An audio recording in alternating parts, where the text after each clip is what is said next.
सो yesterday हमने humerus bone के बारे में बात की थी। अब उसी में आगे की तरफ हम चलते हैं। तो हम बात कर रहे थे ऑसिफिकेशन के बारे में, यानी कि बोन का जो ग्रोथ एंड डेवलपमेंट है कब से स्टार्ट होता है। तो यहाँ पे मैंने आप लोगों को दो सेंटर्स बताए थे और वो दो सेंटर्स आप लोगों को याद होने चाहिए। सबसे पहला है प्राइमरी सेंटर। अब प्राइमरी सेंटर क्या होता है तो आप लोगों को याद रखना है कि इंट्रायूटेराइन लाइफ में जो बोन्स का डेवलपमेंट होता है, ग्रोथ होता है, उसी को हम क्या कहते हैं, प्राइमरी सेंटर। और अगर हम बात करें सेकेंडरी सेंटर के बारे में तो आप लोगों को याद रखना है, यानी कि बेबी बर्थ के बाद में जो भी बोन्स में ग्रोथ एंड डेवलपमेंट देखने को मिल रहा है, सो उसके लिए सेकेंडरी सेंटर यूज किया जाएगा।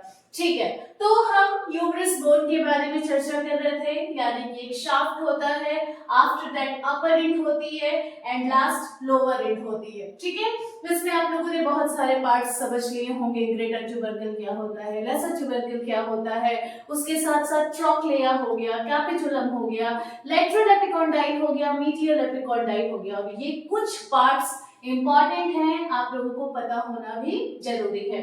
ठीक है, तो ऑसिफिकेशन यानी कि सबसे पहले जब बच्चा मदर के वोम में होता है, यानी कि इंट्रायूटेराइन लाइफ में जो 8th वीक होती है ना, उसी समय पे इस बोन की ये जो बीच वाला पार्ट है ना, शाफ्ट रीजन, ये बनना शुरू होता है।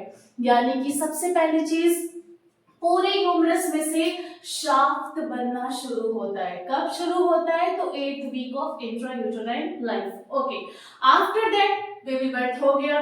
ठीक है, अब धीरे धीरे ये जो अपर एंड है, आफ्टर दैट जो लोअर एंड है, इनका ग्रोथ एंड डेवलपमेंट होगा। और कंप्लीट अगर हम बात करें फ्यूजन की तो कह सकते हैं कि जब बच्चा 19 से 20 साल का होता है तब तक ये ग्रोथ एंड डेवलपमेंट धीरे धीरे क्या होती है, बनती रहती हैं। उसके बाद क्लिनिकल एनाटॉमी मोस्ट इंपॉर्टेंट है। अभी हम बहुत सारी बोन्स के बारे में बात करेंगे, सो इसलिए बार बार क्लिनिकल एनाटॉमीज आएगी और आप लोगों को इसके बारे में पता होना चाहिए। तो क्लिनिकल एनाटॉमी यानी कि जैसे आप ये बोन पढ़ रहे हैं, ठीक है, ह्यूमरस है। ओके, सो ह्यूमरस बोन से रिलेटेड लाइक इस हड्डी में कहां से, इस बोन में कहां से चांसेस हैं कि सबसे ज्यादा फ्रैक्चर्स हों। ठीक है, कौन कौन सी ऐसी कंडीशंस हैं बोन से रिलेटेड जो यहाँ पे देखने को मिलेगी, जैसे कि फ्रैक्चर्स हैं, अर्थराइटिस जैसी कंडीशन है, ऑस्टियोपोरोसिस जैसी कंडीशन है, आगे चल के कहीं ना कहीं फ्रैक्चर्स के चांसेस बन सकते हैं। दूसरी बात डिसलोकेशन, यानी कि अपने एक्चुअल पोजीशन से क्या हो जाना, थोड़ा सा डिस्प्लेस हो जाना, तो उसी को कहते हैं डिसलोकेशन। ठीक है, और एक और टर्म है सबलक्सेशन। तो कुछ पॉइंट्स आप लोगों को अब यहाँ से जितने भी बोन्स पढ़े, अभी ह्यूमरस पढ़ रहे हैं, रेडियस अल्ना पढ़ेंगे, कार्पल पढ़ना, मेटाकार्पल्स पढ़ेंगे, फेरेंजिस पढ़ेंगे, तो ये सारी चीजें बार बार आएंगी और इसलिए आप लोगों को ये सब कुछ पता होना चाहिए। तो अब हम क्लिनिकल एनाटॉमी के बारे में बात कर रहे हैं। तो यहाँ पे मैंने आप लोगों को एक बात बताई थी, उसको ध्यान रखना है। क्या बताया था मैंने, तो जो सबसे ज्यादा फ्रैक्चर्स होते हैं किसके, ह्यूमरस बोन के, वो अपर एंड पे होते हैं सबसे पहली बात, as comparison to lower end and shaft. अब ऐसा नहीं है कि आप कहीं केस देखें कि शाफ्ट का फ्रैक्चर हो गया तो आप बोले कि नहीं नहीं मैंने तो पढ़ा था कि अपर एंड में होता है, तो ऐसा नहीं है। बट जो मैक्सिमम केसेस है ना वो अपर एंड में ही देखने को मिलते हैं। ठीक है, पहली बात आपने समझी। अब अपर एंड में भी तो बहुत सारे लोकेशंस हैं, इसमें से कहाँ होगा ये पता होना जरूरी है। तो ये जो नेक वाला आप लोगों को रीजन दिख रहा है ना, इसी जगह पे सबसे ज्यादा फ्रैक्चर्स होते हैं।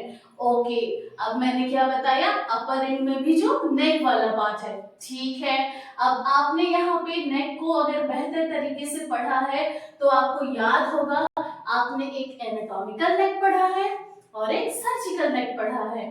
तो बात जब कंपैरिजन की हो रही है तो ऑब्वियसली हमें आंसर तो एक ही चाहिए। तो यहाँ पे अगर हम चर्चा कर रहे हैं एनाटॉमिकल और सर्जिकल नेक के बारे में, तो जो सर्जिकल नेक है, अब आप देख सकते हैं यहीं से क्या हो रहा है, एक कर्व का फॉर्मेशन हो रहा है, यानी कि एक वीकेस्ट पॉइंट है।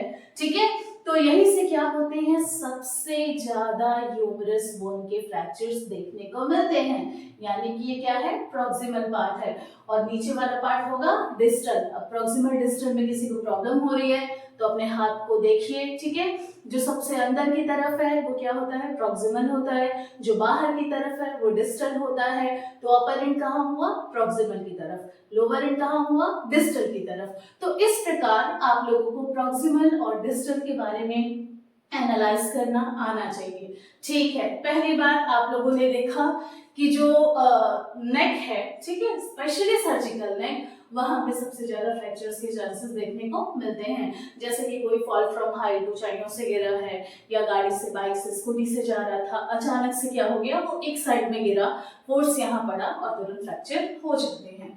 ठीक है, दूसरी बात, अगर कोई एडोलेसेंट वाली एज में है, ठीक है, ऑस्टियोपोरोसिस जैसी कंडीशन है, यानी कि आपको पता चल गया बोन डेंसिटी क्या हो गई है, कम हो रही है, तो उस कंडीशन में अगर वो व्यक्ति क्या पता घर में ही फिसल के गिर जाए और एक्चुअल में अगर प्रेशर यहाँ पे पड़े, तो उस कंडीशन में भी ह्यूमरस बोन के फ्रैक्चर्स होने के चांसेस हो सकते हैं।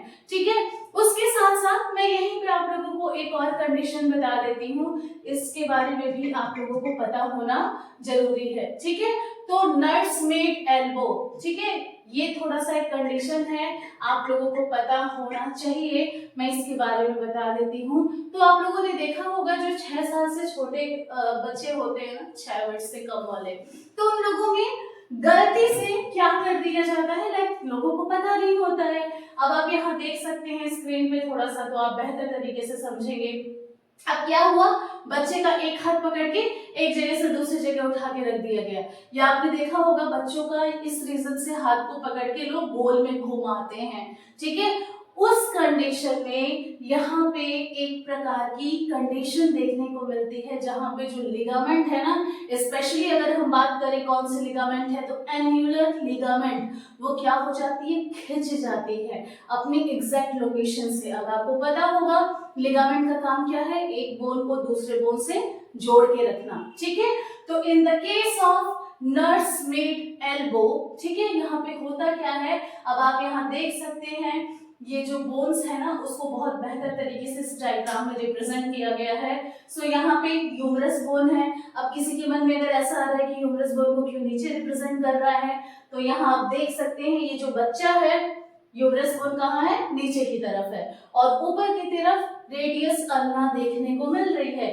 तो ये क्या है, ह्यूमरस बोन है, एंड आफ्टर दैट ये रेडियस है, ये अल्ना बोन है। ठीक है, अब यहीं पे एक आप लोगों को लिगामेंट देखने को मिल रही है, ठीक है, जिसको कहते हैं एन्युलर लिगामेंट। और जब बच्चों को नॉलेज नहीं है या पता नहीं है, और एक हाथ से अगर इस जगह से पकड़ के कहीं दूसरी जगह रख दिए, या इसी जगह से पकड़ के बच्चों को गलत तरीके से मूवमेंट किया जा रहा है, तो उस कंडीशन में ये लिगामेंट खिंच जाती है और बच्चे में लाइक अच्छा खासा पेन एल्बो के मूवमेंट में उसे फील होता है। ठीक है, तो नर्स मेड जो एल्बो है, इस कंडीशन के बारे में भी आप लोगों को पता होना चाहिए। ठीक है, और यहाँ पे स्पेशली जो रेडियल हेड है, यानी कि जो रेडियस का हेड, अब आप सभी को पता है ह्यूमरस का ये लोअर एंड है, रेडियस का यहाँ पे हेड है, उसी के पास से जो लिगामेंट है वो क्या हो रही है, खिंच जा रही है। और ये कंडीशन भी इम्पोर्टेंट है, सभी को पता होना चाहिए, क्योंकि अगर उस समय पे ध्यान नहीं दिया गया तो बच्चे को आगे चल के बार बार अगर ऐसे कोई उसको पकड़ के होल्ड करके ऐसे घुमा रहा है या कहीं ले जा रहा है, तो वो बच्चे के लिए आगे चल के दिक्कत क्रिएट करेगा। ठीक है, आज के लिए इतना ही। Thank you.